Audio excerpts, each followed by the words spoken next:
जय श्री राधे। जागरण 8 अगस्त 2021। बेमिसाल नीरज। गति 80 शब्द प्रति मिनट। कुल शब्द 430। प्रारंभ करें। टोक्यो ओलंपिक में नीरज चोपड़ा ने सचमुच कमाल कर दिया। विराम। उन्होंने भाला फेंक में पहला स्थान हासिल कर न केवल देश के लिए पहला स्वर्ण पदक जीता, बल्कि अभिनव बिंद्रा के बाद दूसरे ऐसे खिलाड़ी बन गए जो किसी व्यक्तिगत स्पर्धा में सबसे आगे रहे। विराम। इतना ही नहीं, वह स्वतंत्र भारत के पहले ऐसे खिलाड़ी बने जिन्होंने एथलेटिक्स में पदक हासिल किया, और वह भी स्वर्ण। विराम।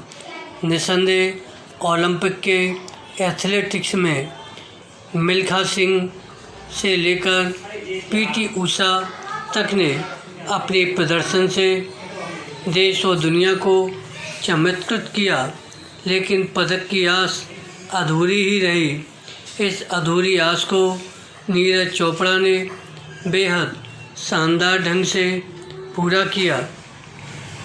वह किस उच्च कोटि के खिलाड़ी हैं, इसका पता इससे चलता है कि उन्होंने अच्छे खासे अंतर से न केवल फाइनल में जगह बनाई, बल्कि जीत भी हासिल की। विराम।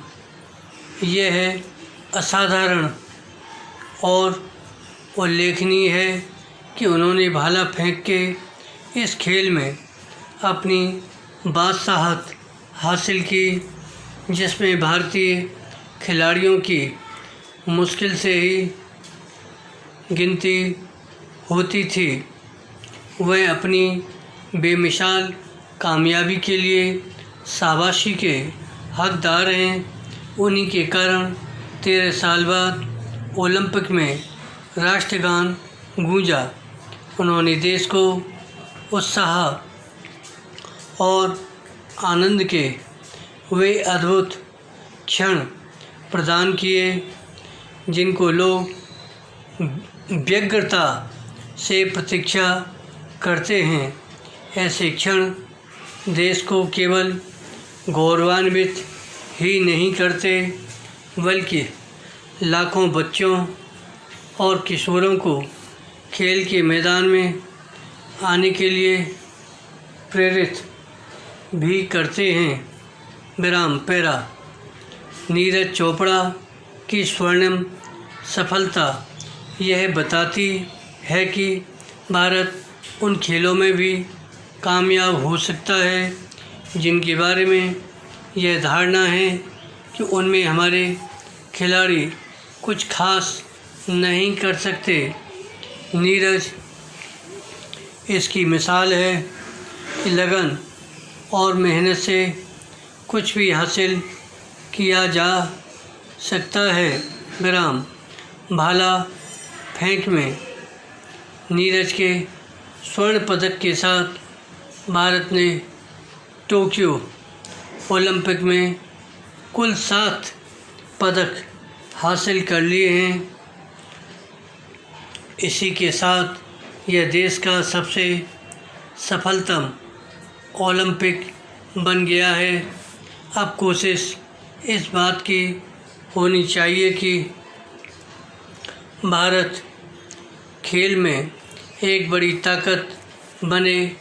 आज के युग में किसी देश की प्रतिष्ठा इससे भी तय होती है कि वह अंतर्राष्ट्रीय स्पर्धाओं और विशेषकर ओलंपिक में कैसा प्रदर्शन करता है। भारत का लक्ष्य अगले या फिर उसके अगले ओलंपिक की पदक तालिका में शीर्ष 10 देशों में स्थान बनाने का होना चाहिए। यह कठिन काम है, लेकिन असंभव नहीं विराम। इसके लिए उस खेल संस्कृति को और तेज़ी के साथ विकसित करने पर जोर दिया जाना चाहिए, जिस पर पिछले कुछ वर्षों से काम हो रहा है। इसमें खेल संघों के साथ राज्य सरकारों को भी अपने हिस्से की भूमिका का निर्वाह करना होगा, ताकि हमारे पास कई नीरज चोपड़ा हों। विराम। धन्यवाद।